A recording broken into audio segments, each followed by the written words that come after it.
Abah senantiasa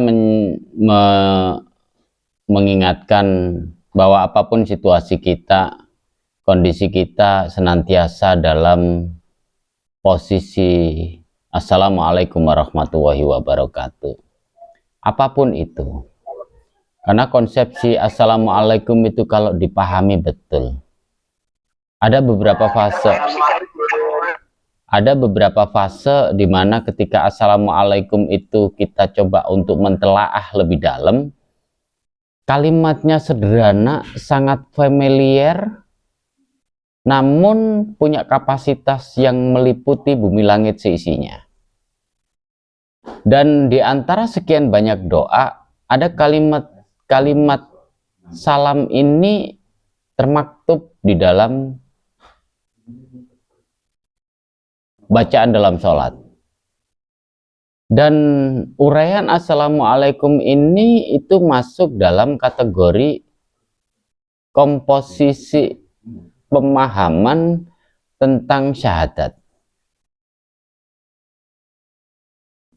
Dalam konsep besar yang Rasulullah ajarkan dalam 5 itemnya, man arafa nafsahu faqad arafa rabbahu, ku amfusakum wa ahlikum naro, ubul waton, terus khalifah fil ard dan rahmatanil alamin, semuanya terlingkup, tercover dalam konsepsi Assalamualaikum warahmatullahi wabarakatuh. Dan konsep salam inilah yang nanti bisa menjabarkan apa sih bismillah, kan gitu. Gitu. Nah, bab ini jarang dikupas ya. Bab ini jarang sekali dikupas dimanapun kita menggali potensi pengetahuan. Namun secara budaya, salam ini menjadi bahasa legalitas untuk semua kondisi. Semua acara misalnya. Terus semua formalitas, tradisi apa aja itu, rata-rata Assalamualaikum itu selalu muncul kalimatnya di depan. Dan di belakang kalimat. Di belakang acara. Nah, hari ini pertemuan awal tahun ya, awal tahun, awal bulan ya. Abah sampaikan terima kasih dulu untuk semua yang masih tetap konsisten, yang masih dalam keteguhan hati untuk mengikuti forum yang forum malam hari ya, menjelang dini hari ini. Kita masih sempat-sempatnya kita masih bermuajahah, bertatap muka melalui handphone, melalui laptop, dan bisa juga kita melakukan aktivitas hari ini secara ruhnya. Nah, dalam pemaknaan bahasa ini Abah mencoba untuk mengingatkan kembali bahwa fase salam yang pertama adalah secara budaya adalah sapaan. Yang kedua, arti dari Assalamualaikum warahmatullahi wabarakatuh itu adalah doa. Yang ketiga, Assalamualaikum itu bentuk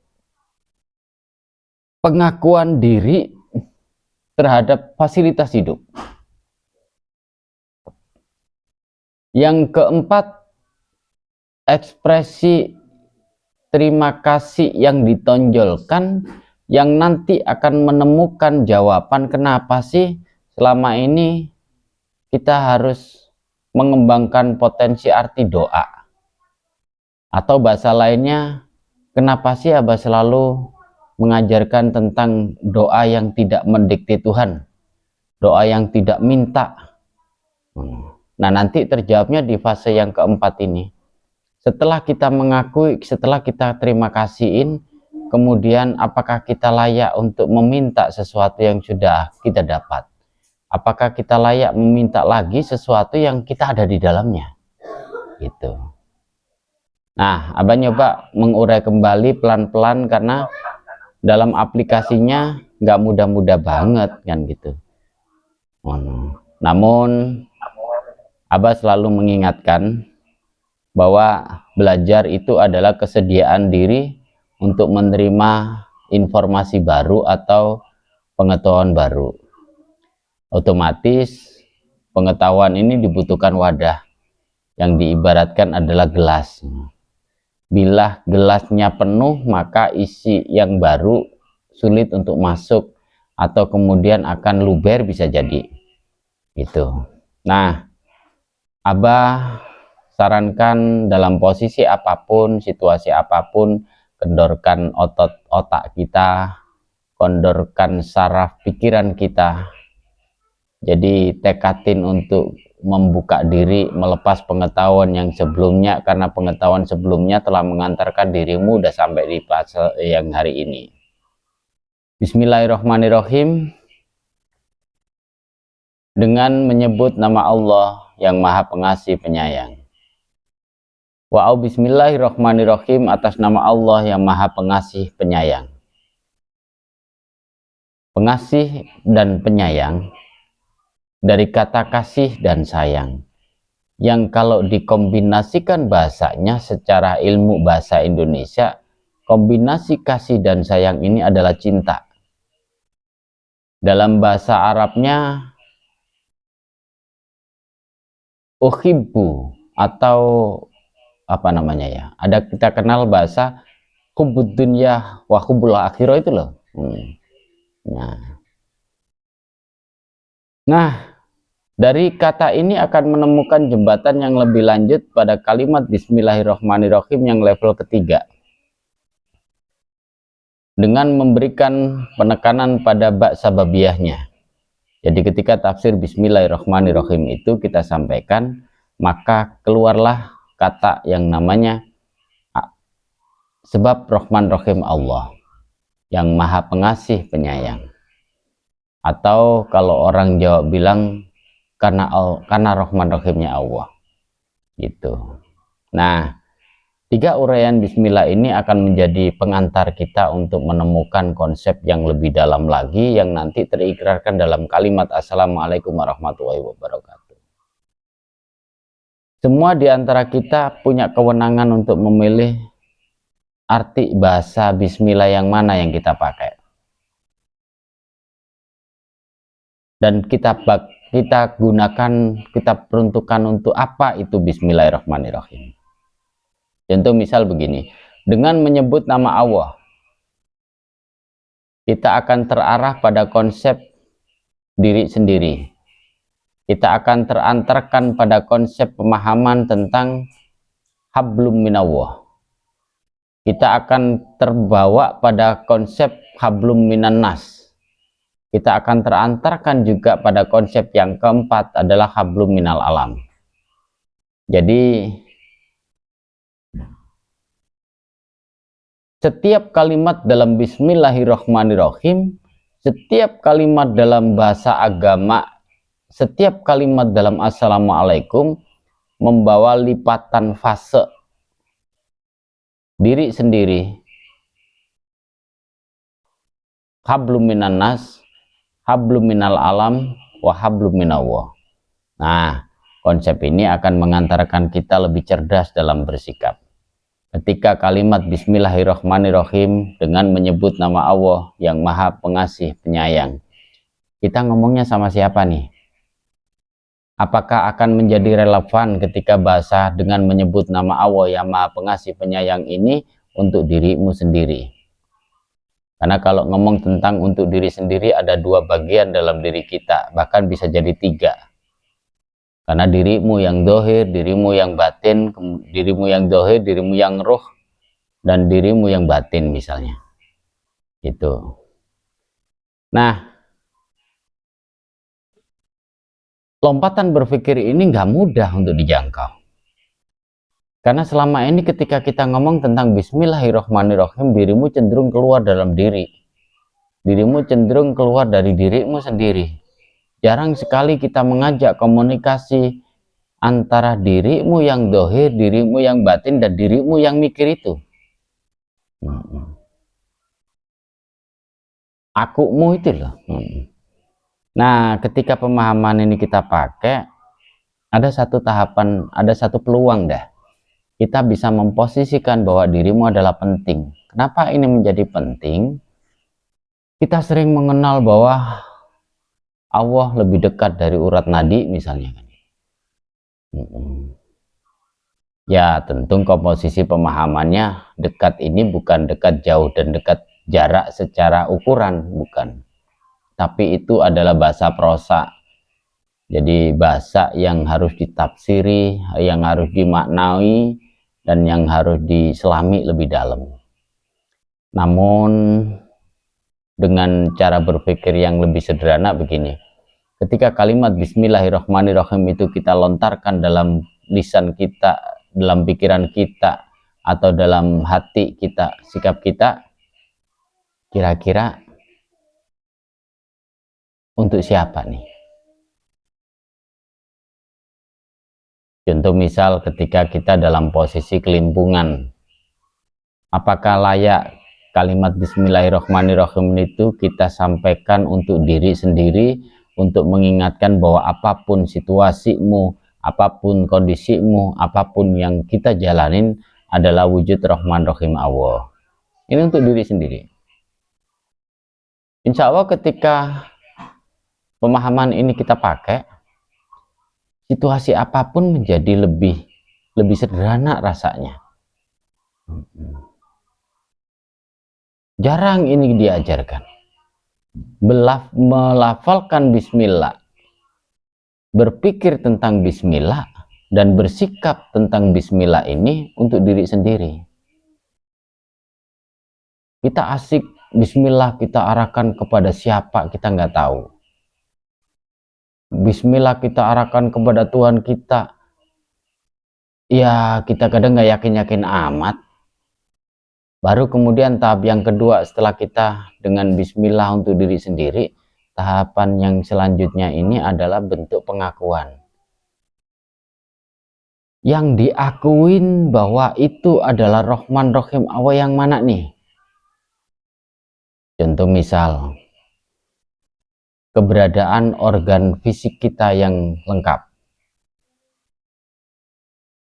Dari kepala sampai kaki misal, kita ajak ngomong mereka, kita ajak ngomong si dia ini. Yang di dalam si dia ini, tubuh ini, ada banyak bagian-bagian yang semuanya hidup. Dan semuanya akan menjadi saksimu. Nah, setidaknya menjadi penting kita mengakui peran kepala buat kita. Bayangin kalau kita jalan tanpa kepala gimana? Mata kita penting, bayangin deh. Atau pikirkan sesaat lah, umpama sehari kita di rumah, mata kita tutupin gitu. Apa yang bisa kita lakukan? Telinga begitu, mulut yang lainnya, dan seterusnya begitu. Nah, disitulah kita nanti akan bisa memunculkan pengakuan bahwa ternyata Rahman Rahim Allah, kasih sayang Allah, cinta Allah untuk kita itu enggak kita minta, udah dikasih loh. Kita aja yang terlalu sering berpikir untuk di luar diri kita. Kalau dalam konsep pemahaman ilmu tasawuf Jawa, ada dua kalimat besar yaitu jagat alit dan jagat ageng. Kalau jagat alit untuk diri sendiri, yang kalimat populernya man arafa nafsahu faqad arafa rabbahu, kenali dirimu lah. Nah, ini tentang diri nih, tentang aku kita. Baru nanti akan membuka potensi kita sedikit-sedikit deh mengenal tentang siapa sih yang kita tuhankan kan gitu. Bukan siapa Tuhan kita, bukan. Dirimu berpikirnya masih keluar. Siapa sih yang kita tuhankan, karena yang menentukan dirimu. Begitu. Baru tahap lanjutannya, bagaimana perlakuan kita tentang Rahman Rahim yang udah kita akuin itu, dan bagaimana sikap kita ke mereka. Di kepala, tangan, kaki, punggung, jantung misalkan gitu. Apa sih yang bisa kita lakukan, sikap apa sih yang kita bisa tonjolkan untuk mengakui keberadaan jantung itu penting buat kita, otak penting buat kita, kaki penting buat kita. Nah, ini nanti akan membuat kita jauh lebih lebih menemukan esensi personalitas yang nanti dari ku ini menuju kum. Karena konsep ku ini kalau nggak dipahami, sulit menjangkau di kum. Kum itu dalam bahasa salam, assalamualaikum itu keselamatan atau kesejahteraan senantiasa tercurahkan untukmu semua. Alaikum untukmu semua. Nah, untukmu semua ini jangkauannya seberapa nih luasnya? Kalimat untukmu semua ini siapa saja sih yang kita maktubkan di situ? Nah, ini PR ya. Abah sekat dulu untuk berhenti di fase bismillah untuk dirimu yang dohir, dirimu yang batin. Dirimu yang dohir ini nanti akan terurai dalam anatomi tubuh. Ada sekitar 360 ruas dalam tubuh kita. Ada banyak bagian-bagian dalam tubuh kita, organ-organ penting dalam tubuh kita yang setiap saat bukan kita loh yang ngendaliin. Jantung bukan kita yang ngendaliin, dia berirama sendiri. Darah dipengaruhi oleh gerak jantung. Kemudian usus dan seterusnya, pemilah protein, vitamin, dan nutrisi-nutrisi yang lain itu bukan kita yang ngatur loh. Ini penting. Aktivitas saraf motorik dari otak sinyalnya menuju ke saraf motorik menuju otot, otot menuju organ gerak, itu bukan kita loh sebenarnya yang ngatur. Nah, keterbatasan pengetahuan ini loh yang kadangkala membuat kita sulit untuk mengakuin bahwa hidup kita ini udah penuh dengan Rahman Rahim Allah, kata bahasa agama. Artinya begini kalau bahasa umumnya, hidup kita secara fisik ini tidak dalam penguasaan diri kita sebenarnya. Keberadaan kita ini sebenarnya nggak masuk akal. Kita aja yang maksa-maksain sebenarnya teori-teori akli tentang tubuh. Dan ini adalah dalil nyata. Contoh misal sederhananya begini. Ketika ada trouble dengan jaringan darah atau jaringan jantung, maka jantung akan terkendala fungsinya. Ketika tanganmu ada bagian urat tertentu gitu aja yang disfungsi gitu, disposisi misalnya keseleo, salah aurat misalnya. Nah, tanganmu pun sulit untuk digerakkan. Otak ketika sedikit disfungsi di bagian-bagian jaringan darah tertentu, mikirmu jadi lemot. Dan itu harus diakuin sebenarnya. Nah, hari ini untuk mengawalin perjalanan 2026, Abah mengajak semua untuk lebih terbuka ya. Ya, no comment lah tentang sesuatu yang di luar dirimu dulu. Lebih fokus ke dalam diri. Lebih fokus untuk kita memberikan waktu tertentu, manjakan dirimu. Karena ketika dirimu tidak siap, waktumu, pikiranmu, hatimu untuk dirimu sendiri, dirimu akan dihajar oleh sesuatu yang nanti menekan dirimu dari luar dirimu.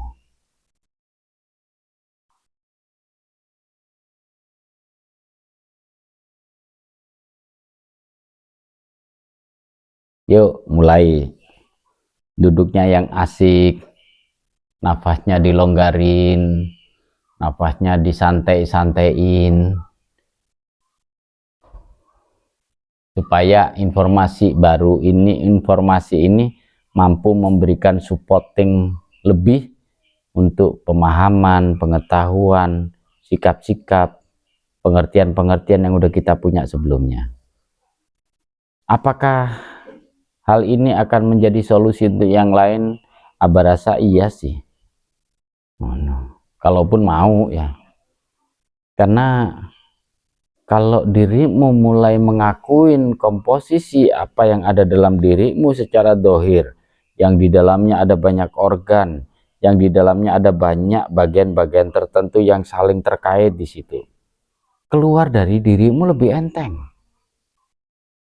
Nah, inilah yang nanti dibedah dalam Bismillahirrahmanirrahim itu di tahapan lanjutannya apa saja dan siapa saja yang menjadi jalan turunnya Rahman Rahim Allah itu nggak bisa kita lupain, nggak bisa kita nggak ngakuin, karena keterkaitan ini nggak bisa kita abaikan begitu saja. Kalau kita luput dari sini di bab ini, dirimu akan haus oleh pengakuan dari orang lain. Dirimu akan haus tentang sensasi-sensasi fisikmu. Dirimu akan haus tentang sesuatu yang apa namanya ya,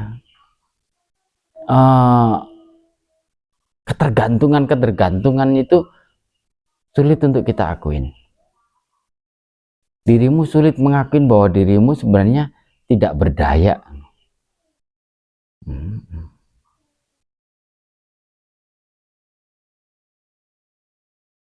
Baru kemudian setelah itu kita aplikasiin ya dalam pikiran aja kan gitu, dengan masuknya pengertian baru tentang Bismillahirrohmanirrohim yang kita kategorikan di diri sendiri. Baru nanti praktek lanjutannya Bismillahirrohmanirrohim untuk konsepsi hablum minal alam atau hablum minan nas dulu lah, baru selanjutnya hablum minallah. Nggak, Abbas coba saranin untuk duduknya selonjoran boleh lah, pokoknya rileks aja deh, selonjoran boleh, nggak di toko-toko amat itu nggak masalah kan gitu. Selonjoran yang mau tiduran aja, yang sambil apa namanya berkarya silakan deh. Tapi paling enggak minimal nanti secara fisik proses ini bisa diikutin. Boleh pejemin mata, boleh buka mata, oke. Namun Abah saranin nafasnya pakai metode nafas seperti orang tidur. Diinget-inget deh gimana itu. Abah nggak bisa jelasin. Dirimu mesti ingat kalau tidur nafasmu seperti apa. 4-4-4 boleh, 4-1-4 boleh, terserah dah. Pokoknya kondisikan nafasmu seperti ketika dirimu tidur.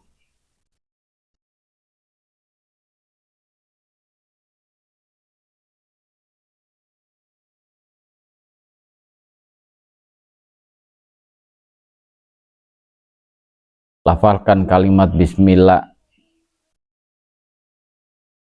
dengan lisanmu.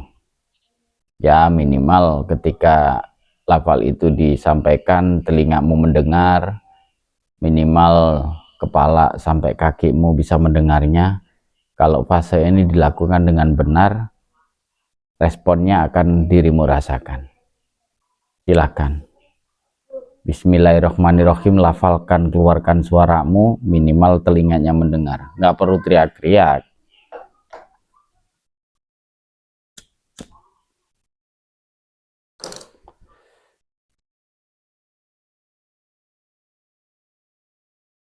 Akuin secara utuh tubuhmu secara dohir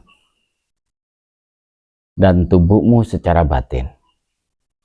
Satu komposisi ya. Dan akumu itu yang mengarahkan ini.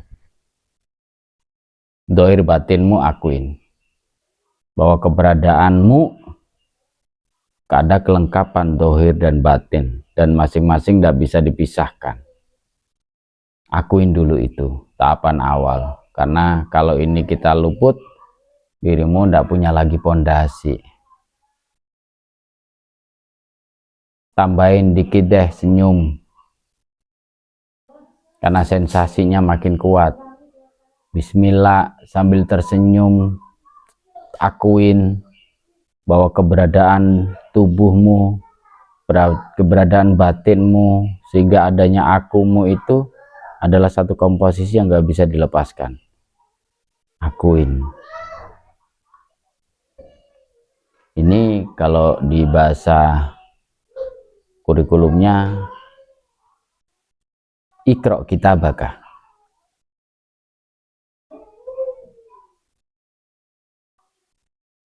Sehingga nanti ketika kita bisa memahami ini dikit-dikit, doa, ucapan tentang kumu, sikap untuk kumu akan bisa naik dikit-dikit menjadi kum. Potensi pemahaman, pemikiran, gerak, laku kita itu untuk banyak orang, bukan lagi untuk dirimu. Tapi kalau pemahaman tentang kunya belum tuntas, apapun yang dilakukan mesti untuk kunya.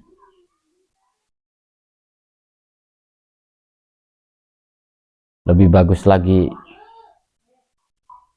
dirimu lengkap, dohir, batin, dan akumu.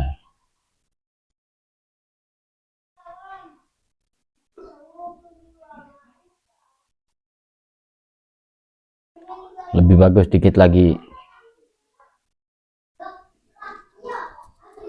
Sambil tersenyum bagus kok. Sambil tersenyum tafsirnya akan beda. Rasanya juga beda.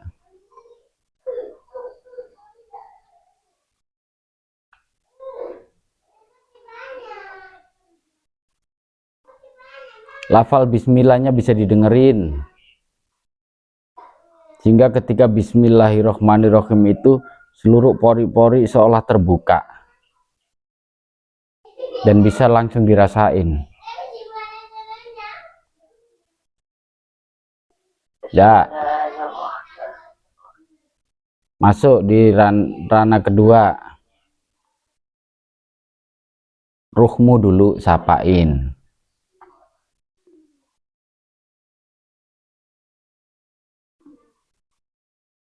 Sapa aja, itu adalah bagian dirimu.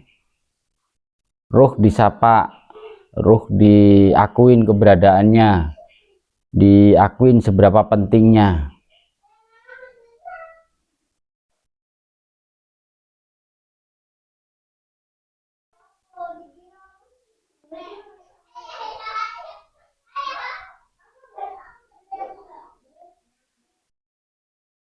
Ini lumayan.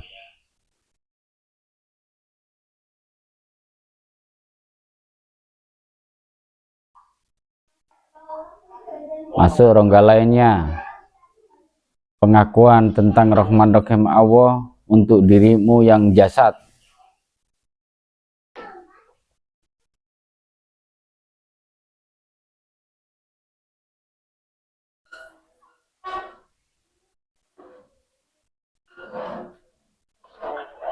Akuin dia dari jasadmu, dari kepala sampai kaki, detailin boleh. Dilompatin juga sementara ini nggak apa-apa, tapi ntar jangan deh. Dari kepala sampai kaki, dari rambut sampai kaki dah.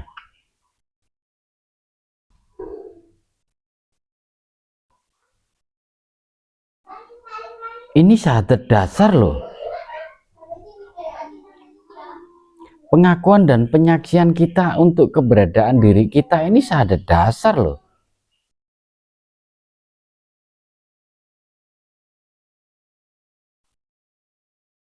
Ini bagus. Baru kemudian konsepsi salam masukin. Untuk rohmu, untuk pikiranmu, untuk tubuhnya. Atu-atu keren.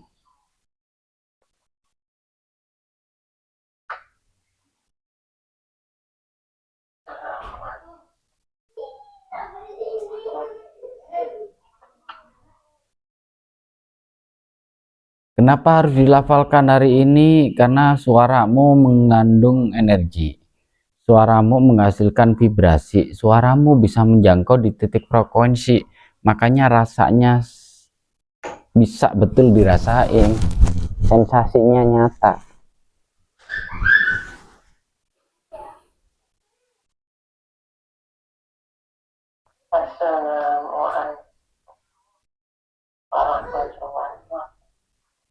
Setiap lafalmu itu menggetarkan bagian tubuhmu. Setiap lafalmu ini nanti itu mampu menggetarkan semua bagian dari ruh kita. Udah dengan keterbatasan pengetahuan tentang ruh deh. terserah menganggap bahwa ruh adalah energi, ruh itu apa deh, terserah dah kan gitu.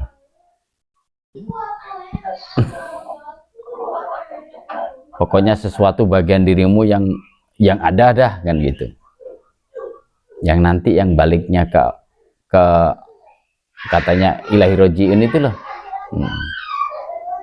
Lebih bagus karena ini mulai mengkombinasikan kalimat Bismillahirrahmanirrahim, pengakuan dirimu kepada Sang Maha Pencipta untuk ruh dan jasadmu ya, baru kemudian Assalamualaikum, ini kalimat sapaanmu, kita sapain atu-atu, kemudian kita doain mereka. Doa itu kita sampaikan, kita ajak mereka, apa namanya, kita laporin gitu kepada bagian-bagian tubuhmu, kita laporin.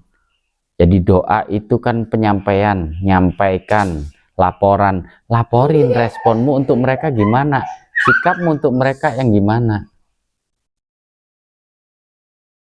Dirimu penting, bagaimana, itu doa, laporan.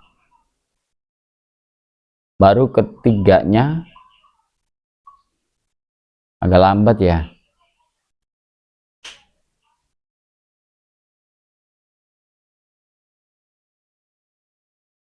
Bagus iso ngikutin, bagus. Jantungmu bisa diajak ngomong, bagus.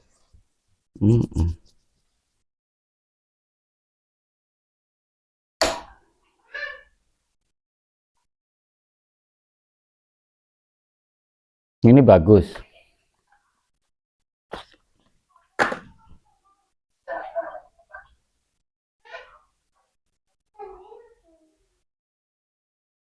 Satu-satu bagian tubuhmu yang dirimu anggap paling penting yang mana. Nah, ini setiap orang beda nih. Dalam tubuhmu yang paling penting yang mana? Sapa mereka, akuin keberadaannya penting buat dirimu. Kalau dia nggak ada, dirimu kesulitan. Kalau dia nggak ada, dirimu mau tiar kan gitu. Kalau dia nggak ada, dirimu nggak berasa. Lidah, bayangin kalau rasanya di lidah itu nggak ada, semua makanan nggak ada rasa. Termasuk akuin, salamin otakmu, akuin, salamin pankreasmu, karena di situ titik nalar itu, pendalaman pikiran. Akuin, salamin pikiranmu.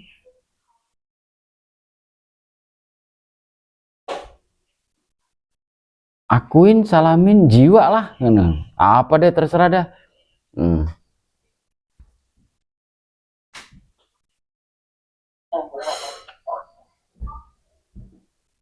Kalau adanya bahasa jiwa, komposisinya jiwa dan raga, komposisinya jasmania, rohania. Diurai lagi, ada ruh, ada jasad, ada jiwa. Apa tuh jiwa? Ada, cari deh. Oh no. Atau pakai dua komposisi, jasmania dan rohania, boleh. Jasmani dan rohani boleh, dohir batin boleh, jiwa raga boleh, terserah dah, nggak ada masalah. Ntar kalau ini dijalanin betul, dirimu akan tahu kok definisinya masing-masing. Karena mereka ini nggak ada di luar kita, semuanya ada dalam komposisi ini.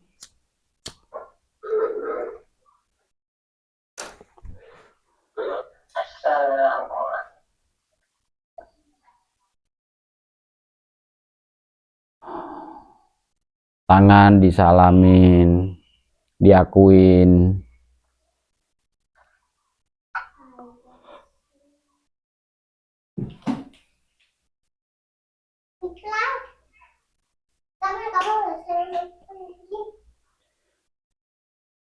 Dah, naik di fase lanjutannya.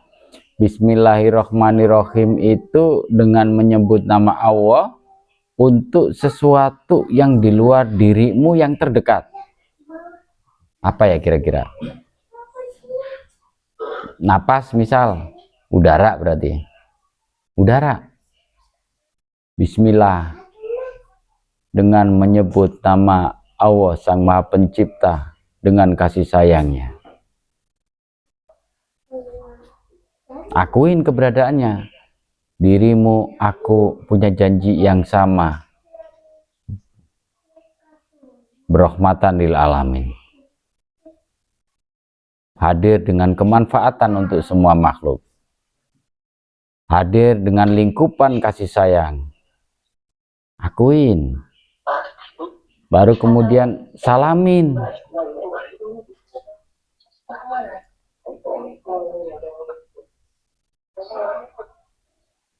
Salamin.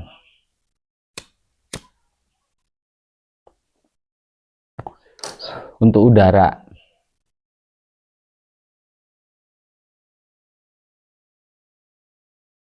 Terus udara masuk dalam diri kita melalui apa aja nih? Nah, sambungkan sesuatu yang di luar diri ke dalam diri kita secara fisik. Misal ada hidung, terus apa lagi organnya?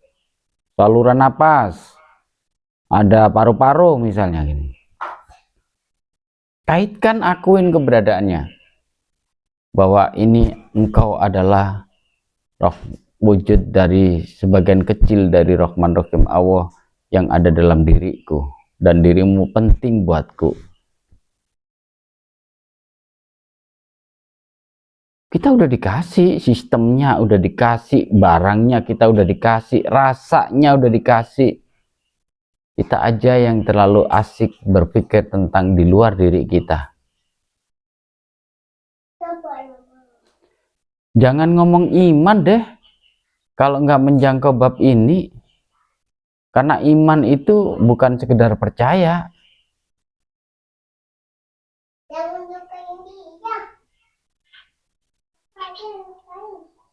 Gimana bisa percaya ke orang lain? Ke diri sendiri nggak percaya. Apalagi ke Allah.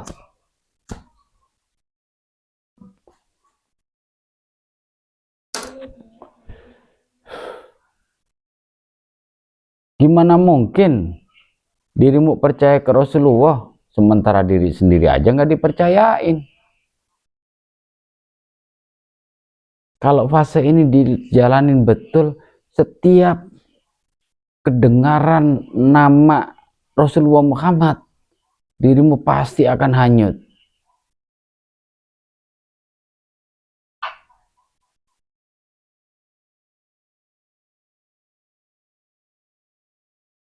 Setiap dirimu ingat nama Rasulullah Muhammad, dirimu akan hanyut. Dan sensasinya nyata.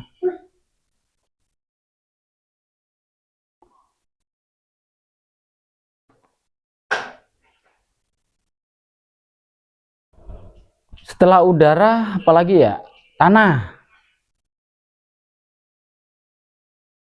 Kulit siapa aja yang putih misal, ada gosoklah. Keluar bagian tanahnya kok. Dan dalam cerita penciptaan Nabi Adam, tanah punya potensi besar. Kita diciptakan mintin dari tanah misalnya. Ya, kalau yang hidupnya merasa berat, pikirannya suka sumpek, ya jangan-jangan bahan bakunya tanah sengketa mungkin. Hidup nggak damai, berantem lulu sama istri, bisa jadi ini tanah apa namanya, tanah longsor kali ya bahan bakunya.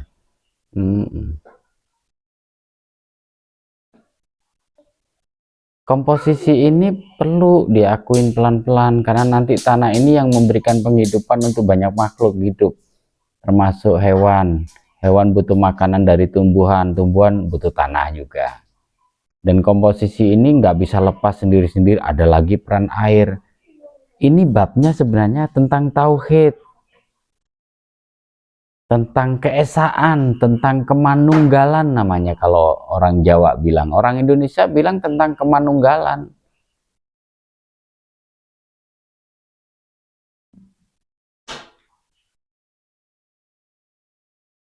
Adanya keterkaitan antara satu dengan yang lainnya, itulah komposisi yang harus kita sadarin.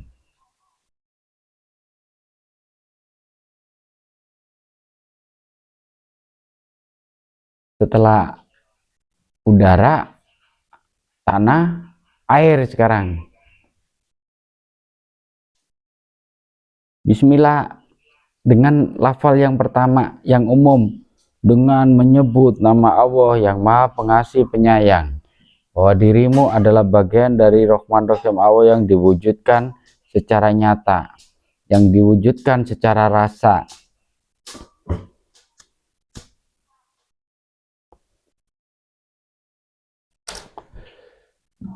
Akuin sepenting apa dia. Baru kemudian tarik ke dalam bagian tubuh kita yang butuh air, yang sifatnya cair itu apa aja. Darah misal, ada darah merah, darah putih, darah muda lah misal, darah biru lah apa dah. Darah kotor bisa jadi kan gitu. Otak juga cairan. Lemakmu misal. Dan bagian-bagian tubuh yang lain deh. Kandung kemih dengan air kencingnya, lambungmu isinya begitu mempermudah pencernaan. Nah, sesuatu yang ada di dalam, di luar diri kita, kita kaitkan prosesinya dengan apa yang ada dalam tubuh kita. Akuin, salamin. Tahapan pertama nyapa, yang kedua laporan, dialog, obongin ke dia bahwa dia adalah penting buat dirimu. Kalau dia nggak penting buat dirimu, mereka pergi, dia pergi, dirimu mati dah. Darahmu menggumpal.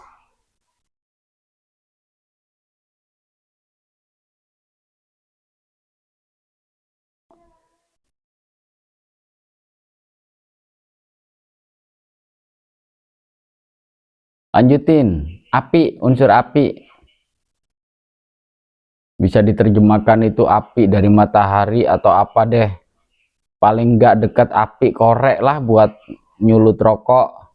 Api kompor dah atau apa deh. Termasuk listrik ini juga letupan api misalnya kan gitu. Jadi jangan dipersempit tafsir api itu korek api, api yang dibuat bakar dan seterusnya, enggak. Ada yang sifatnya alamiah, sifatnya natural misalnya kayangan api, Bojonegoro, matahari. Nah, baru kemudian tarik perannya buat dirimu. Bisa ngebayangin ya, sehari, seminggu, sebulan kita nggak kena panas matahari, apa yang terjadi? Dirimu akan menemukan posisi kekurangan vitamin D, kekurangan nutrisi-nutrisi yang lainnya, tanaman gak tumbuh, hewan pada mati juga. Perkembangan apa namanya ya, tumbuhan, tanaman, hewan, bahkan kita sendiri pun juga akan terpengaruh.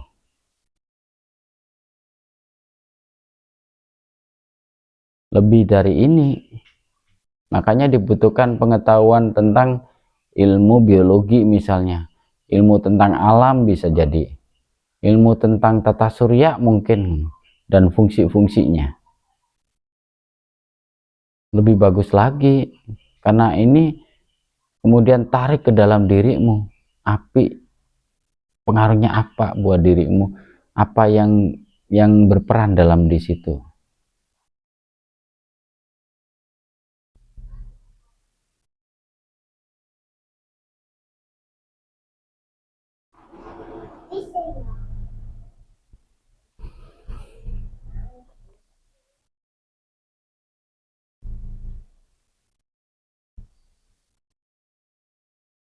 Nah, cukup di sini dulu, baru naik di bismillah yang tahap kedua, atas nama. Nah, atas nama Allah yang Maha Pengasih Penyayang, atas nama Allah yang Maha Cinta misalnya. Nah, dalam diri ruhmu disapa, ruhmu diajak ngomong, ruhmu dilaporin, akuin perannya untuk saling bekerja sama. Kita menggunakan bahasa atas nama Sang Maha Pencipta untuk sesuatu yang ada dalam dirimu secara dohir, secara fisik, dengan bagian-bagiannya.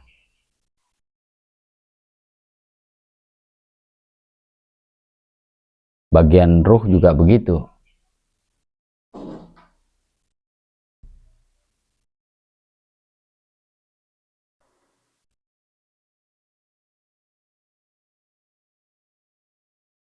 Ini bagus. Kalau masih bisa lebih dari ini, lebihkan. Sensasinya berasa kok.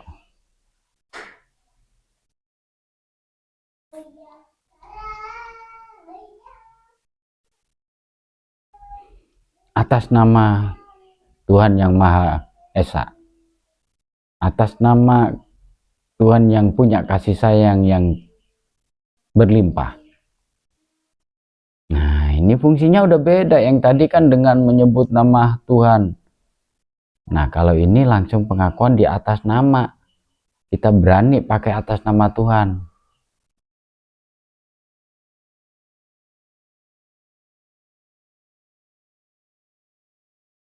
Dirimu ke dirimu, yang batin dan yang jasad, termasuk pikiranmu dong.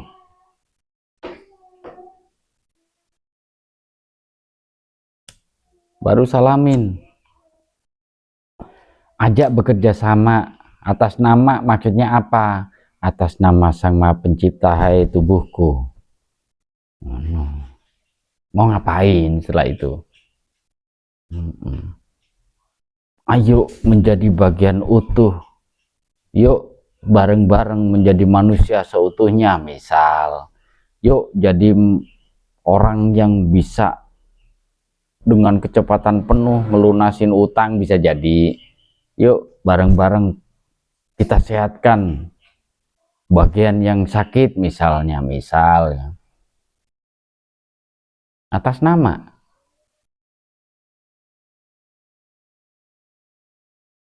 Dan apabila kita menggunakan atas nama ini untuk mengajak dirimu yang doi, dirimu yang batin, dirimu sendiri ini untuk lebih bersyukur, lebih mengakui, lebih nerima dengan puas hati. Nah, ini penting.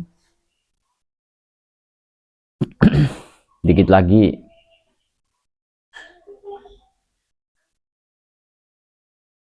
Baru kemudian naik di hablum minal alam.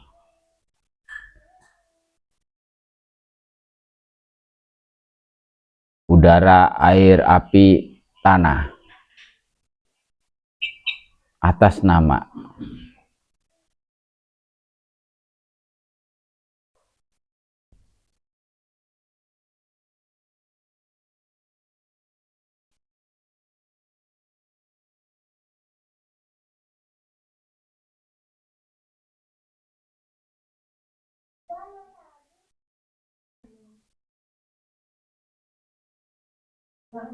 Naikin di fase lanjutan.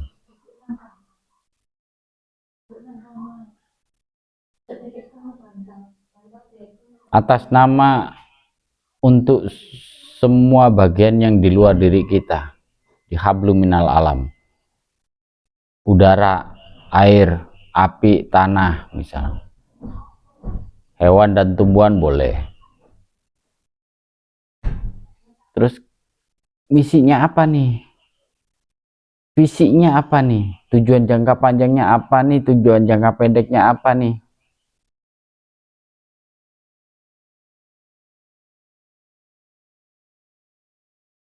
Atau langsung kita poin, dirimu, diriku adalah bagian yang punya janji dan harus mengakuin bahwa innalillahi wa inna ilaihi rojiun, misal. Boleh, karena tujuannya sama. Semuanya kembali ke Allah, pada Sang Maha Penciptanya.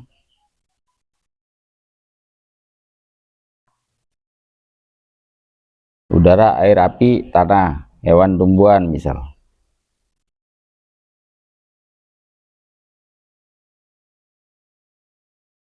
Ini kalau nggak dilatihkan sulit, karena jarang kita menemukan penjabaran yang sedetail beginian. Dengan kalimat-kalimat ini kita akui keberadaannya, kita sikapin, baru kemudian kita lakukan lompatan-lompatan dari ku'mu menuju kum, sehingga nanti lillahi rabbil alamin itu bisa jangkau. Nggak ngomong doang, tapi bisa bersikap. Yuk naik lagi di fase akuin bahwa bismillahirrahmanirrahim itu bentuk karena Allah, sebab Rahman Rahimu ya Allah. Nah, mulai konsep itidalnya dipakai. Satu bentuk komposisi pengakuan antara dirimu dohir, dirimu batin, dan akumu itu, kemudian alam semesta iki yang terdekat ya, udara, air, api, dan seterusnya itu tadi. Baru kemudian akuin bahwa keberadaan mereka, kita saling menggantungkan diri, ketergantungan ini adalah wujud Rahman Rahimu, dan semuanya adalah karena Engkau ya Allah, dengan kasih sayangmu. Mulai beda, kalimat bismillahnya sama dari zaman dulu sampai sekarang, tapi pentelaannya akan menjadi beda, dan latihan yang kita lakukan ini akan mengantarkan kita pada fase di mana kita menjadi ahli, karena sering melakukan kan ahli.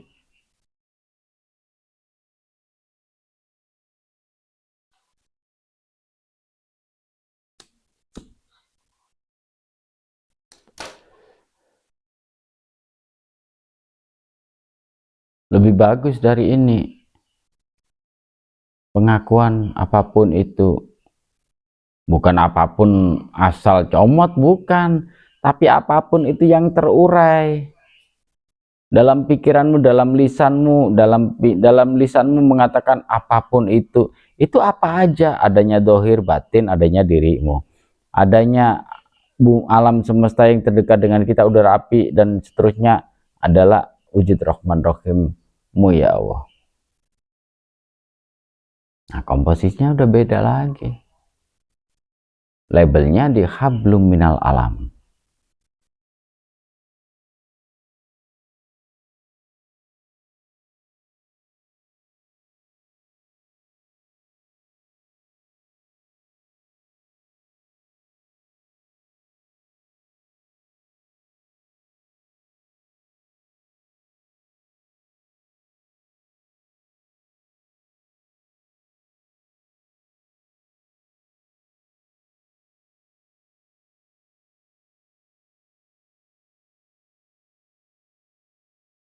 Jadi dalam konsep sebab Rahman Rahim Allah ini pakai bahasa yang paling spektakuler dalam sholat. Rabbana lakal hamdu mil'us samawati wa mil'ul ardi wa min umasyita min syai'in ba'du itu. Komposisinya meliputi sesuatu, apapun itu yang ada di langit, yang ada di bumi, dan seterusnya. Kepusinganmu tentang kehidupanmu, kelimpunganmu, tentang permasalahan hidupmu, kerjamu, itu ajak ngomong juga, kabarkan ke dia. Semua terjadi karena Rahman Rahim Allah, dan semua terjadi sebab adanya Rahman Rahim Allah. Dirimu akan merdeka loh, betul-betul terbebas dari belenggu. Dirimu akan menjadi lebih kuat dari sebelumnya. Masih gantung.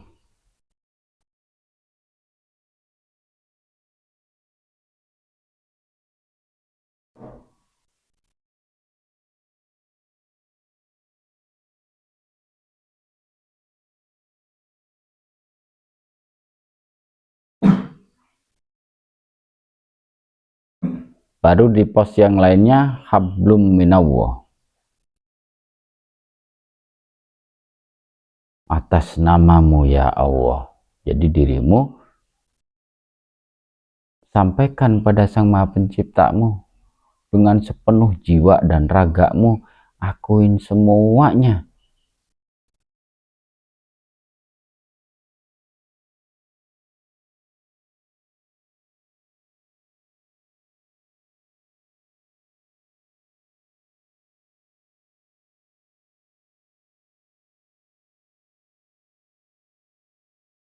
Dan apapun siapapun yang terlibat dalam aktivitas keberadaanmu untuk menuju Sang Maha Pencipta, dengan laporanmu, dengan doamu, dengan takorubmu, dengan pemahamanmu, dengan sikapmu, akuin dengan lebih terbuka.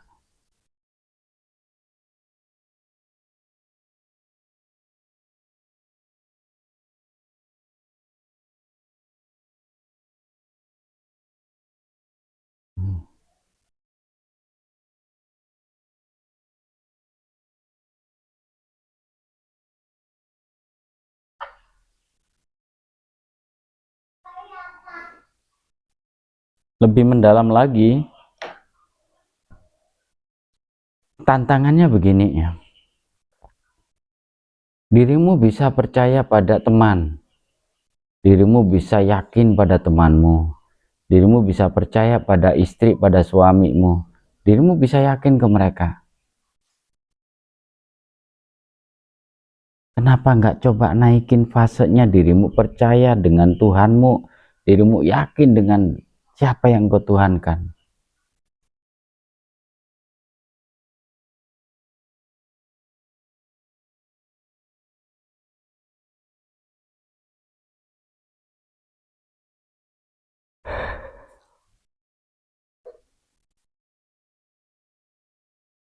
Nah, ini hubungan dirimu dengan Tuhanmu, dengan sesuatu yang kau tuhankan.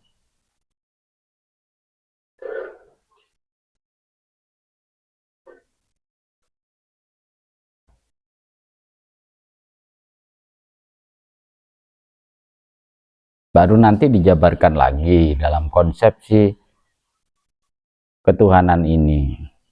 Contoh misal begini ya, dah cukup ya, cukup, boleh rileks, rokok boleh disulut lagi, dah sambil nikmatin deh. Nah, pemahaman yang satu ini pun juga penting kita dapatin, bahwa kita mengenal bahwa Tuhan kita namanya Allah.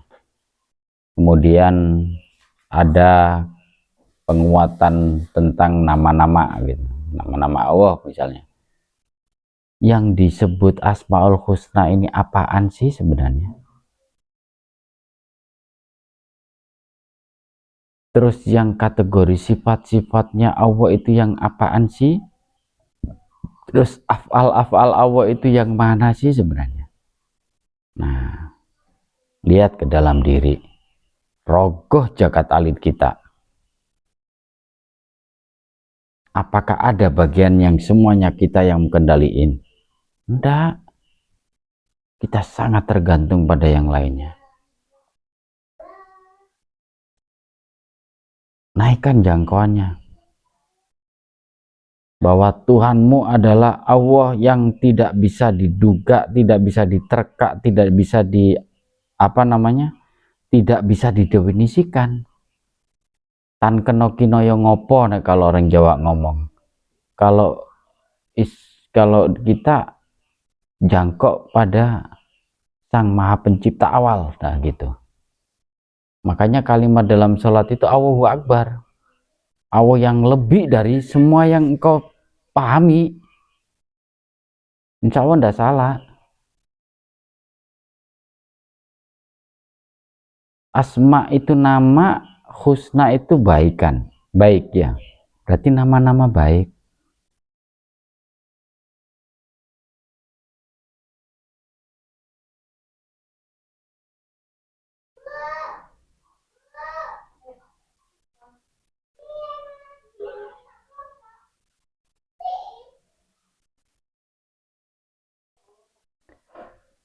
Nah, disinilah kemudian kita bisa menentukan sebenarnya yang kita tuhankan siapa nih.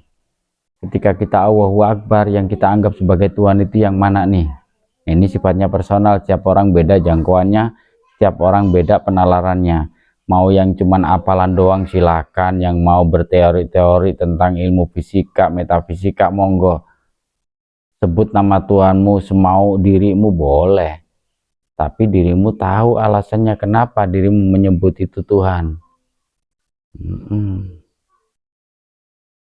Karena ini adalah prosedur janji awal di syahadat-syahadat level awal. Makanya ada bahasa yang disampaikan oleh Syekh Abdul Qadir Jailani itu dalam kitabnya Awwaluddin Ma'rifatullah. Awal-awal berkeyakinan itu mengetahui siapa yang kita tuhankan gitu. Bukan siapa Tuhan kita. Dirimu nanyain sesuatu keluar dirimu. Tapi kalau dirimu kepada dirimu, siapa yang kita tuhankan sih? Siapa yang aku tuhankan?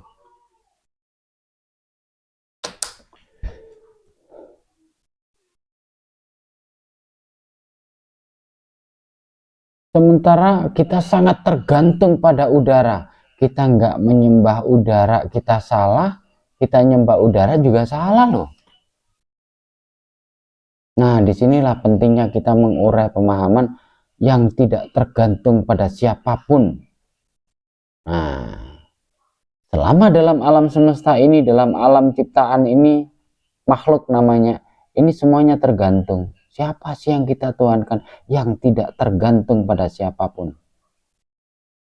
Sang Maha Pencipta awal.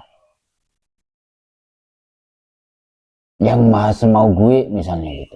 Wallahu ala kulli syai'in qadir bisa jadi. Ini akan sedikit menemukan alasan ketika sholat Allahu Akbar nih, kita ngadep ke siapa nih? Nah, konsepsi salam ini bisa memilah nantinya. Minimal ada jembatan yang terbentuk ketika kita mencoba untuk memahami siapa sih yang kita tuhanin, siapa sih yang kita sangat tergantung kepadanya. Ya, seluruh makhluk ini kita sangat tergantung. Sementara kalau kita mentuhankan sesuatu yang masih punya ketergantungan yang lain, kita salah. Tapi kita kalau nggak mengakuin keberadaan mereka yang kita sangat tergantung kepadanya, ini kita juga salah. Kita nggak berakhlak, kita durhaka namanya. Nah, masuk di bab yang lainnya. Ketika fase ini mulai kita jangkau, kita pernah ingat bahasa yang populer ya, kalimatnya sumum bukmun umyum fahum layar jiun. Ayat ini asbabul nuzulnya itu adalah satu bentuk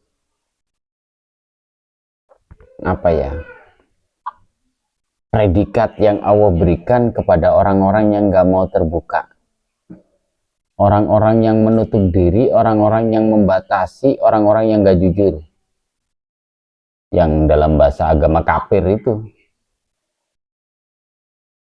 Kafir itu adalah predikat bagi orang-orang yang tertutupi, yang menutup diri, gak nerima kebenaran, gak mau mikir lebih dan seterusnya lah gitu.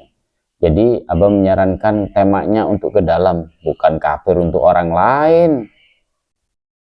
Kafaro yakfuru kufron wa makfaron fawa kafirun itu. Kafaro jati fil madhi maknane wis ngaling-ngaling, wis ketutupan, wis nutupi diri. Jadi Allah memberikan predikat pada orang yang tidak mau membuka diri tentang kebenaran, tentang kenyataan, tentang apapun itu namanya, adalah disumum bukmun umyum faum layarjiun. Dirimu dikategorikan sebagai orang yang buta, yang tuli dan bisu. Ini pun bahasa prosa yang perlu dikembangkan lagi. Dirimu punya mata, bisa melihat, tapi tidak mau melihat kebenaran. Dirimu punya telinga, tapi tidak mau mendengarkan. Dirimu bisa mendengar padahal. Dirimu bisa ngomong, tapi nggak mau ngomongin tentang kebenaran. Itulah kategori kafir. Jadi kalau lain kali ketika bahasa ini mulai muncul di telinga, cepat cari kaca, lihat dirimu di sana. Bila dirimu tidak membuka diri tentang kebenaran baru, dirimu tidak membuka diri tentang kenyataan hidup, nggak bisa nerima tentang kenyataan hidupmu, dirimu dikategorikan sumum bukmun umum faum la yarjiun, manusia yang buta, tuli, dan bisu. Kan mengerikan.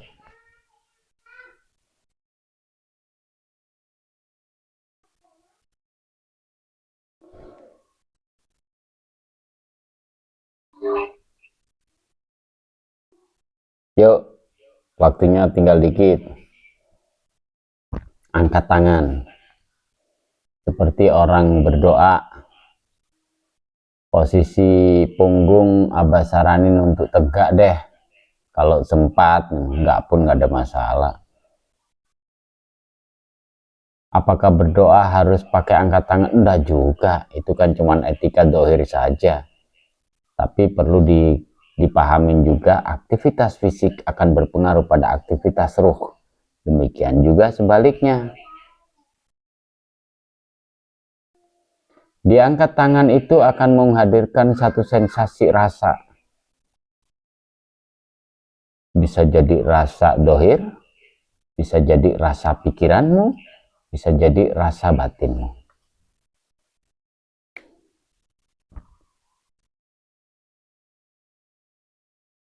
Lafalkan kalimat pengakuan diri di bahasa bismillah yang ketiga. Munculkan pengakuan bahwa apapun situasimu, apapun kondisimu, apapun yang ada di sekitarmu lah misalnya, apapun yang ada yang keterkaitan dalam dirimu adalah wujud dari Rahman Rahimmu ya Allah. Angkat tanganmu, ungkap kejujuranmu, ekspresikan sepuas-puasnya, seluas-luasnya, sedalam-dalamnya, se-explore-explornya, totalitas, sepenuh jiwa dan raga. Ini kan dijabarkan di iftitah itu. Inni wajjahtu wajhiya lilladzi fataras samawati wal ardo hanifan muslima wa ma'ana minal musyrikin itu. Terima.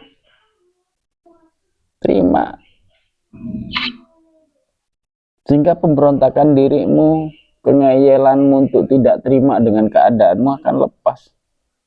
Tempatnya akan terkikis pelan-pelan.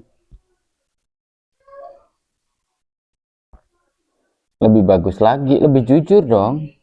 Diurai bukan hanya dari bangun tidur menuju tidur lagi, bukan. Tapi dari proses keberadaan kita nih. Akuin.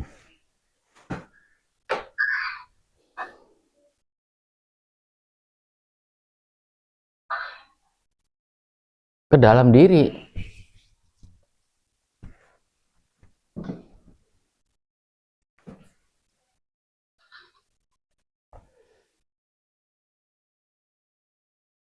Baru kaitkan hablum minal alamnya, kaitkan dengan hablum minan nasnya,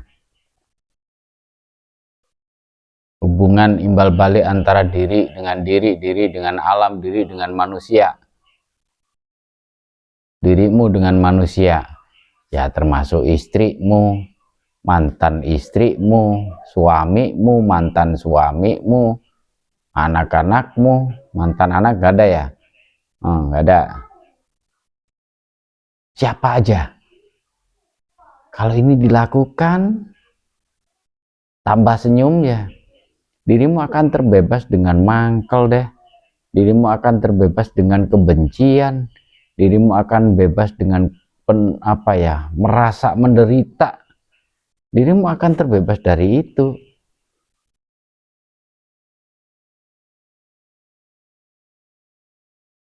Makanya orang-orang besar yang tercatat di dalam Al-Quran sejarahnya, para nabi-nabi itu, gak ada yang enak-enak hidupnya.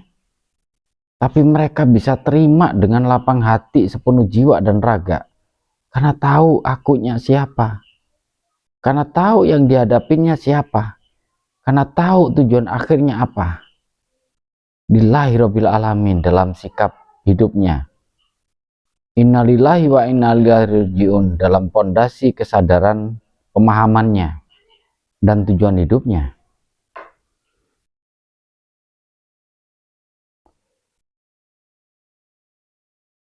Orang-orang hebat ini selalu menggunakan konsepsi tobat, termasuk Nabi Adam.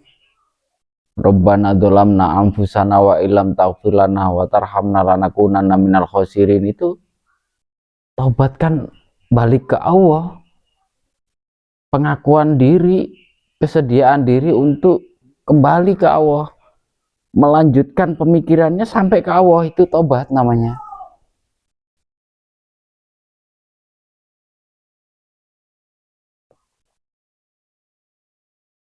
Nah, kita selama ini kan memaknai bahwa tobat itu berhenti melakukan kesalahan. Itu tafsir budaya namanya. Tobat itu balik ke Allah. Balik pada pondasi innalillahi wa inna ilaihi rajiun. Balik pada pondasi walladzina yu'minuna bil ghaibi wa yuqimuna sholata wa mimma razaqnahum yunfiqun. Walladzina yu'minuna bima unzila ilaika wa ma unzila min qablik wa bil akhirati hum yuqinun itu. Dan itu betul-betul dijadikan pondasi betul dengan hanifan, hati yang teguh.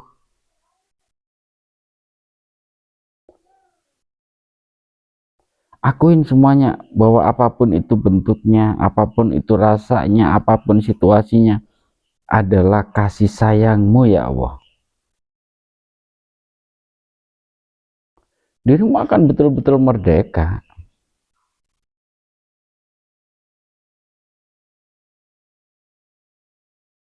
Lebih bagus dari ini.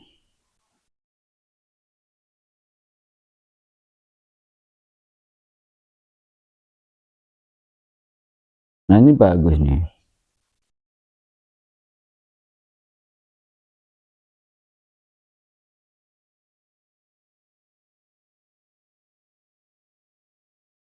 Nah, ini Abah sarankan untuk terus melanjutkan ini dalam konsep ilmunya, ini namanya tazkiyatun nafas.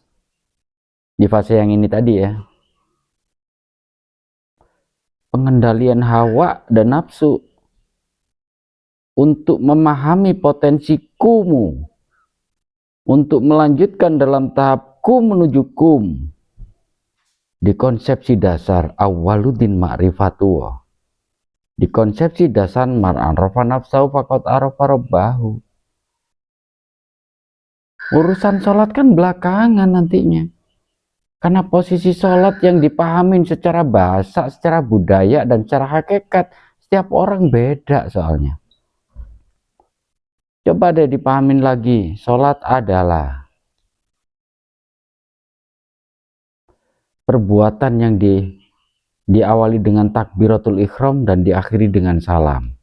Sholat adalah doa yang diawali takbiratul ihram dan diakhiri dengan salam. Sholat adalah definisinya begitu.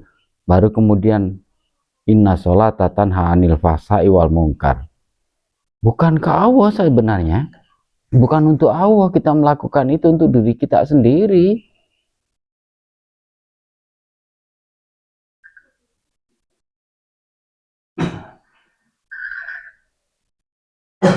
Buktinya apa yo?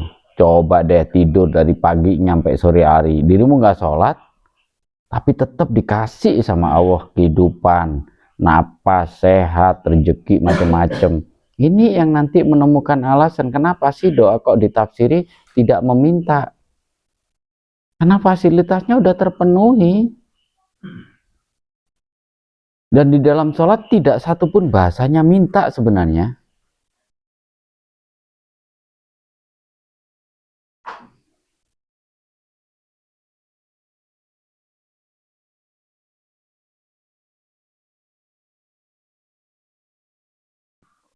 Akuin semua.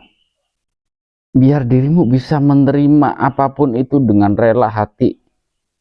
Keterbukaan diri, menerima keadaanmu, kenyataan hidupmu, dan seterusnya itu. Yang bikin dirimu jengkel setengah mati ke orang lain itu bukan orang lain, tapi dirimu yang punya bibit kejengkelan ke orang lain. Kalau dirimu melakukan itu, dirimu sama halnya demo sama Tuhan. Loh, nih anak nggak ngakuin bahwa Rahman Rahimku tidak dalam keterpihakan.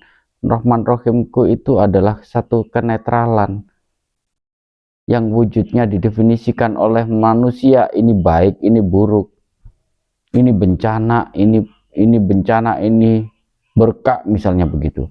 Itu kan definisi manusia. Terima semuanya adalah Rahman Rahim Allah.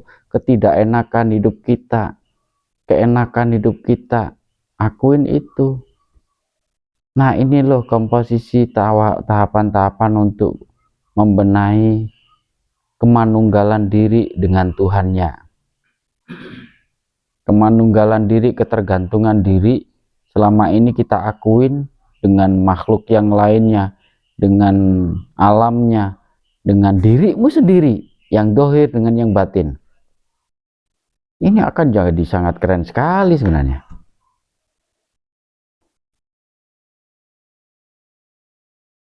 Dan sensasi rasanya nggak bisa dipungkirin kok.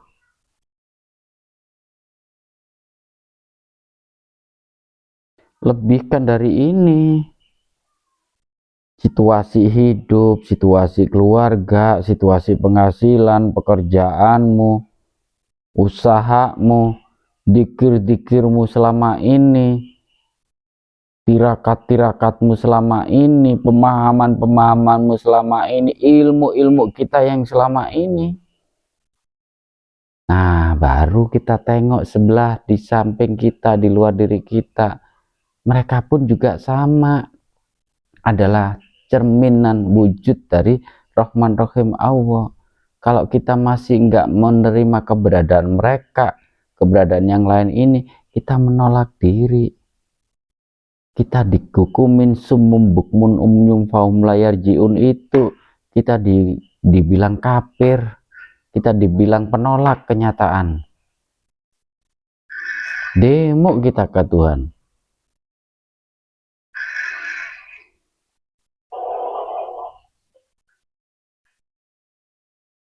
Bebaskan dirimu dengan pengakuan ini, tonjolkan pengakuanmu dengan kerelaan luar biasa bahwa semuanya adalah Rahman Rahim Allah. Kalimat semua ini ada apa aja, dirimu secara doi, dirimu secara batin, keberadaan orang-orang yang terlibat dalam aktivitas hidupmu, perasaanmu, pikiranmu, dan seterusnya. Pengetahuanmu apa yang kau dapat?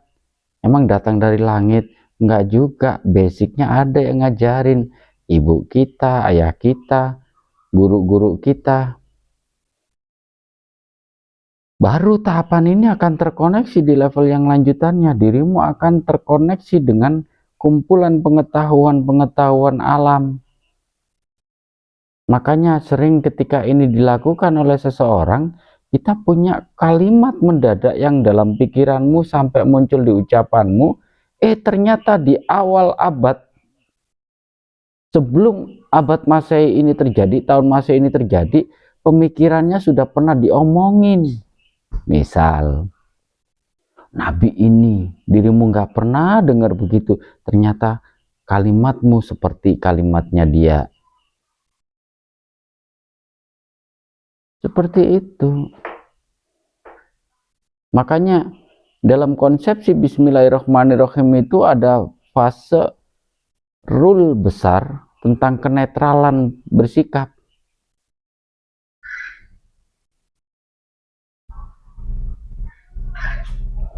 Dirimu tidak menyembah alam yang sangat tergantung, dirimu tidak menyembah sesuatu yang dirimu sangat tergantung, dirimu juga salah. Kalau kalimat menyembah itu kan kasar ya, kayaknya terlalu mendalam. Dirimu nggak ngakuin mereka, dirimu salah. Dirimu ngakuin mereka, tidak berterima kasih, dirimu juga dianggap salah.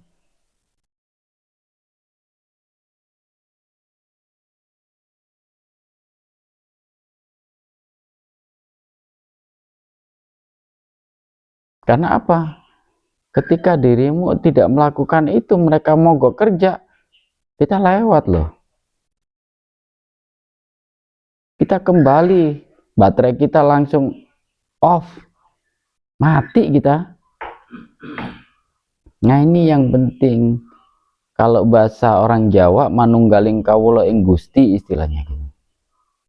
Diri kepada Sang Maha Penciptanya.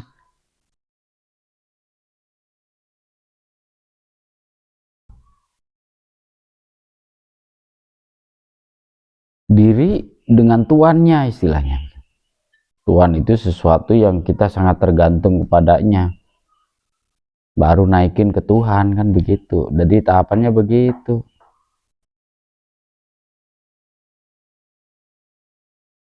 Nah kalau bahasa kerennya di dalam bahasa agama, ini yang namanya keesaan, ini yang namanya tauhid,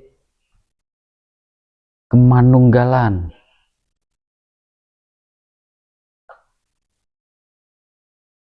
Munculkan dalam pengakuan. Sehingga nanti dirimu akan bisa melampaui ini di kalimat Rabbana lakal hamdu mil'us samawati wa mil'ul ardi wa min umasyita min syai'in ba'du. Rabbana, ya Tuhan kami, lakal hamdu, kepadamu segala pujian, kepadamu segala pengabdianku, kepadamu segala pengakuanku. Ya Tuhanku, sang pengatur alam semesta. Ya Tuhanku, boleh diterjemahkan ya Tuhanku sang pengatur, boleh diterjemahkan sang pencipta alam semesta raya ini, yang boleh juga diterjemahkan sang penguasa, boleh. Nanti orang akan terantar pada fase-fasenya, kenapa menggunakan bahasa ini, kenapa tidak bahasa ini, nanti akan terarah ketika dijalani.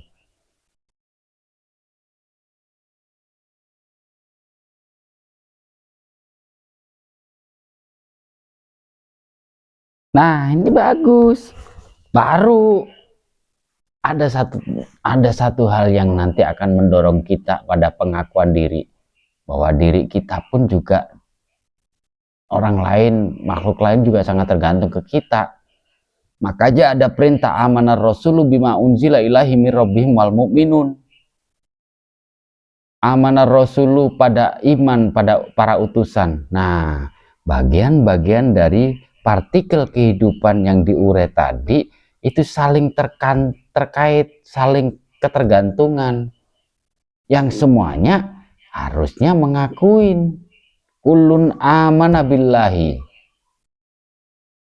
dan semuanya mengikuti irama ini, semuanya mengikuti rasa ini, dorongan dari jasmani dan rohaninya. Mereka mengikrarkan ini, kulun amana billahi wa malaikatihi. Ini yang menjadi dasar kenapa setiap orang, termasuk Rasulullah Muhammad, kalimatnya wa asyhadu anna Muhammadar Rasulullah. Itu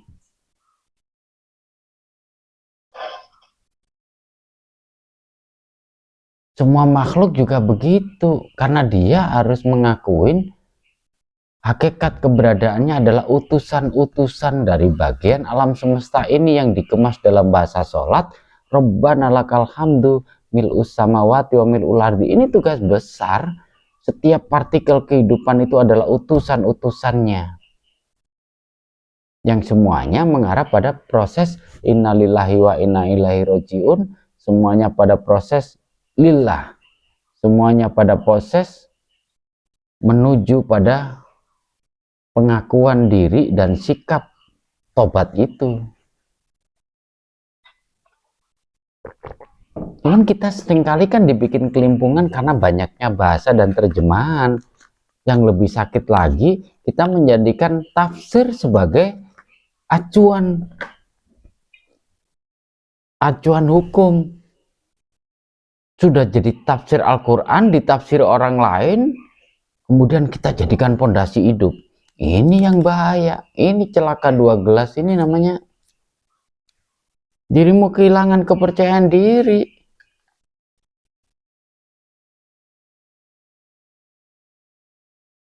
Dan secara intelektual, secara keilmuan, butuh kecerdasan untuk menghimpun bahasa supaya bahasamu bisa diterima oleh publik. Tapi untuk dirimu sendiri tidak ada masalah.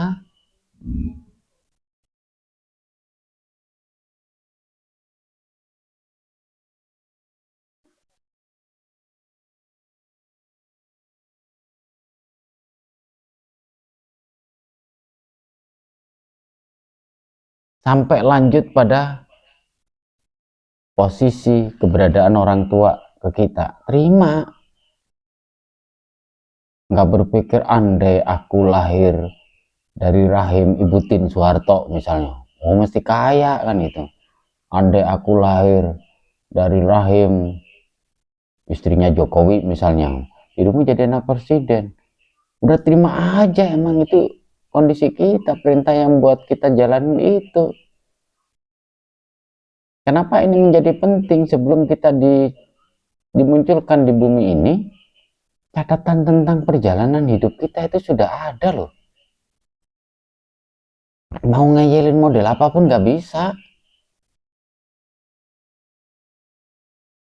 Dan pahamin itu, kita diturunkan sebagai utusan-utusannya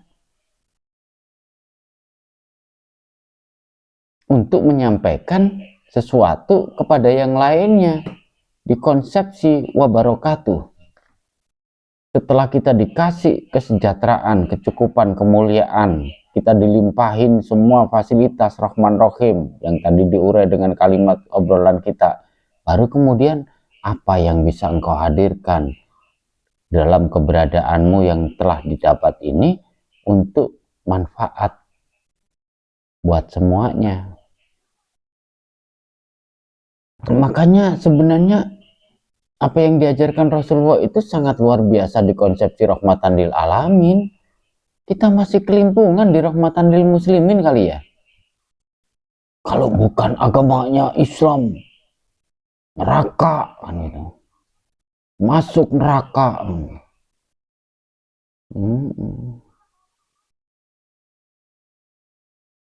Kalau nggak sesuai dengan apa yang diajarkan oleh si anu si ini, kafir. Tinggalin deh bab itu ke dalam diri sampai dirimu menemukan akumu, kumu, sehingga nanti lompatan untuk menuju kum akan nyampe. Begitu kira-kira. Ini bagus loh. Jadi dirimu betul-betul bisa menempatkan diri sebagai utusan. Khalifah fil ardi itu bukan diterjemahkan dengan dirimu menjadi pemimpin bumi, bukan. Dirimu menerima keadaanmu dan posisimu yang jadi guru, jadilah guru. Yang cara berpikirnya untuk bumi. Orang di bumi terbaik siapa? Cari deh yang terbaik siapa. Konsep berpikirnya apa sih? Oh, Rasulullah Muhammad dengan rahmatan lil alaminnya. Kita mulai dikenalin, yang diurusin bukan bumi doang. Ternyata bumi-bumi yang lain juga perlu dipikirin. Ketergantungannya di konsepsi ilmu kosmos, ilmu tata surya, keberadaan keseimbangan alam semesta raya. Ini juga harus dijangkau dari guru. Jadi pegawai begitu juga, produkmu, asal produkmu, sehingga pemanfaatan produkmu oleh customermu, oleh pasarmu, konsumenmu, itu juga akan terarahkan sampai di konsepsi alam semesta raya. Sulit kan jangkau? Yuk coba. Hanya segelas kopi kita urai. Bagaimana konsepsi tobat nyampe? Bagaimana konsepsi hal kecil ini bisa nyangke di konsepsi rahmatan lil alamin? Gimana dengan kopi bisa nyampe di Rabbana lakal hamdu mil'us samawati wa mil'ul ardi wa min ma syi'ta min syai'in ba'du. Misal, kopi, komposisi yang ada di dalamnya apa? Ada tanaman kopi, kadang juga dicampur beras misal. Itu tanaman tumbuh. Untuk numbuhin tanaman butuh panas matahari. No, bayangin. Butuh panas matahari. Sama pencipta nyiapin loh bikin matahari. Karena posisi nutrisi yang dipancarkan matahari dibutuhkan oleh tanaman. Untuk kopi segelas yang ada di depan kita. Baru kemudian tanaman ini tumbuh, butuh air. diciptakanlah air. Jadi persiapan untuk jadi kopi ini segitu banyaknya. Baru kemudian untuk tumbuhnya biji kopi ini, tanaman kopi ini butuh tanah, butuh hewan untuk pengurai cacing-cacing dan mikroba-mikroba yang lainnya. Matahari, air, tanah, udara misal. Dengan komposisi ini udara bisa menjaga kelembapannya. Bayangin, ini segelas kopi prosedurnya di situ untuk alam semesta. Sulit emang dijangkau. Tapi kalau kita mau, ini yang namanya tauhid yang beneran. Inilah yang namanya kita berkhalifah fil ardi. Sikap kita gimana? Ini belum lagi nanti bikin kopinya. Ada api, bukan lagi matahari nih, api betulan. Kompor. Giling kopinya pakai logam, ilmu mineralogi. Berapa biayanya coba? Berapa juta tahun prosedur bikin matahari, air, tanah, dan bumi dan lainnya itu. Itu loh. Ini cuma segini kopi. Makanya hidup kita sebenarnya nggak masuk akal, tapi kita maksa-maksain aja. Nggak ada sederhana sebenarnya. Semuanya dipersiapkan sebelum manusia ini ada. Bisa jadi Allah bahasa ininya ya, bahasa ngawurnya. Allah udah mencatat dirimu nanti itu akan jadi penikmat kopi. Maka dengan Rahman Rahimnya disiapinlah matahari, air, tanah, udara. Untuk hari ini dirimu bisa ngopi. Bayangin. Belum gelasnya. Ini pasir kuarsa yang dikelola sedemikian rupa. Butuh logam. Mineralogi. Metalurginya. Untuk mesin cetaknya dan seterusnya. Butuh api dengan suhu sekian ribu derajat misalkan begitu. Segitu ribetnya sebenarnya. Bukan berarti kita bikin jelimet dan rumit tentang hidup. Bukan. Inilah syahadat. Ini syahadat awal. Jika kita nanti tahu peran kita gimana. Kalau kita hari ini nggak ngopi, bayangin. Produksi kopi akan terhenti. Manusia seluruh dunia sehari nggak ngopi misalnya. Akan terpengaruh yang lainnya. Sirkulasi ekonomi akan terpengaruh. Sirkulasi udara akan terpengaruh. Wah, macam-macam dah. Ini loh yang perlu diakuin. Supaya apa? Kita lebih bisa menghargai keberadaan diri, keberadaan lingkungan, sehingga peran kita mengambil yang mana nih, sesuai dengan jobnya. Yang guru mengajarkan, yang karyawan menghasilkan produksi, yang pengusaha begini begitu dan seterusnya begitu. Jadi kemanunggalan inilah yang kemudian akan mengantarkan kita pada konsepsi taubat, pada konsepsi innalillahi wa inna ilaihi rajiun. Baru kemudian tafakur itu. Inilah yang menjadi alasan kenapa kok wabi ayyi ala irabbikum atukadziban itu muncul. Kenikmatan apa lagi yang mau kita ingkarin? Yang kita mau dustakan bohong. Enggak, ditutupin aja deh yang kita ingkarin, yang gak kita akuin. Dusta itu bohong ya, nggak jujur kan. Itu kan. Jadi nggak ada hal kecil dalam hidup kita sebenarnya.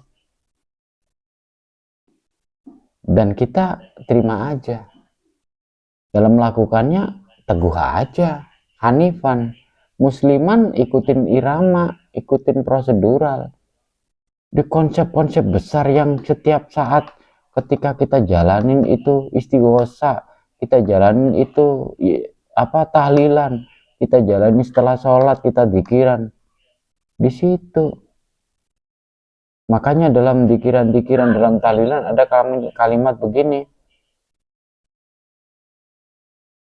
Apa ya?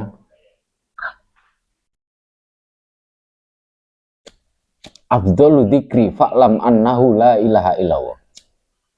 Bagus-bagusnya mengingat keberadaan siapa yang kita tuhankan, pahami la ilaha illallah. Bukan Tuhan selain Allah, kan gitu.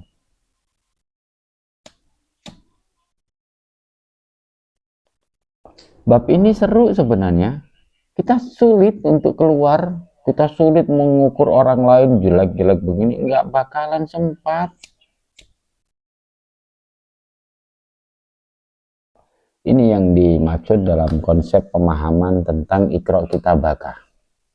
Bukalah kitabmu, catatan hidupmu, kenyataan hidupmu, pengetahuanmu, pengalamanmu, dan kenyataan yang hari ini terjadi. Yang kemarin-kemarin dirimu pakai buat menghalau hidupmu yang hari ini, ya kita yang bego 2 gelas dong. Ngapain juga yang kemarin-kemarin bikin dirimu kelimpungan hari ini? Terima.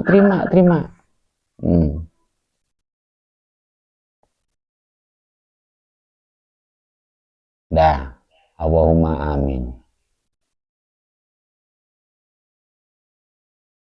Nah, inilah alasannya kenapa kita tidak lagi ada porsi untuk minta.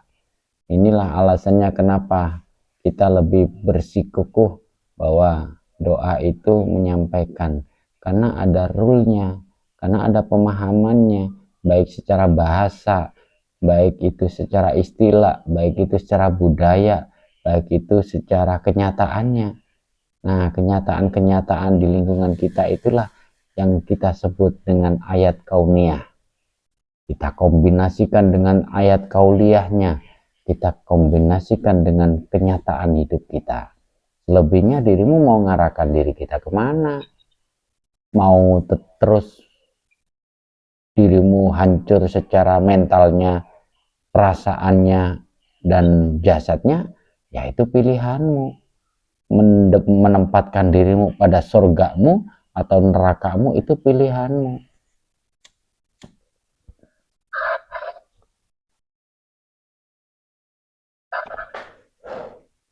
Kalau hidup kita berat di dunia, berharap akhiratnya bagus, nggak bisa dong.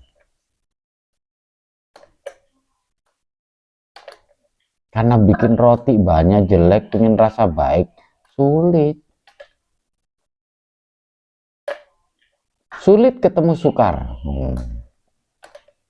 Dah, insya Allah ini akan menjadi pendorong buat pengetahuan yang selama ini kita punya untuk menumbuhkan sikap yang lebih hebat dari sebelumnya, untuk mendorong kita melompat lebih tinggi dari jangkauan-jangkauan personalitas akumu menuju alaikum, untukmu semua, yang komposisinya ada dalam itidal mil'us samawati wa mil'ul ardi wa min umasita min syai'in batu. Dah ya, jadi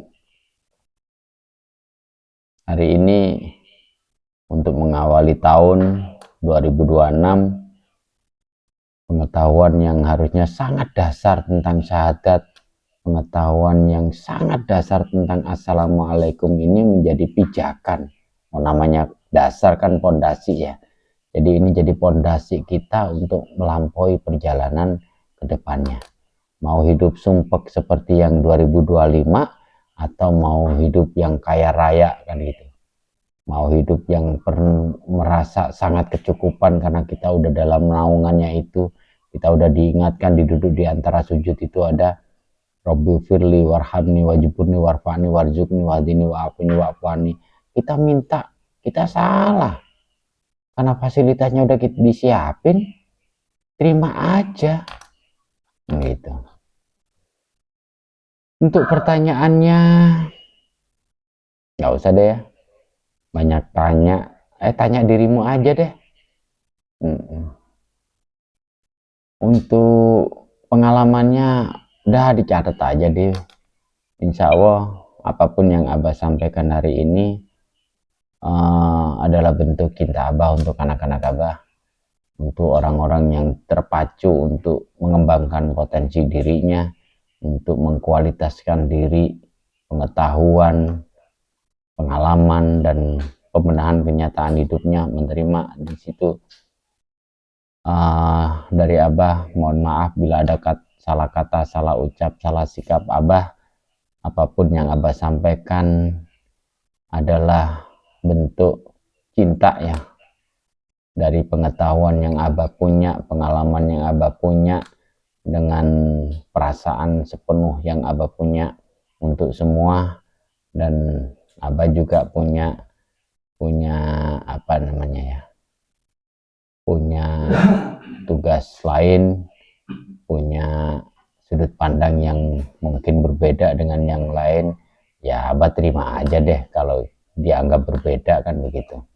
Karena apapun itu bentuknya, semuanya adalah tahapan yang kita harus menjalani sesuai versinya masing-masing. Gitu. Ihdinas siratal mustaqim, siratal ladzina an'amta alaihim.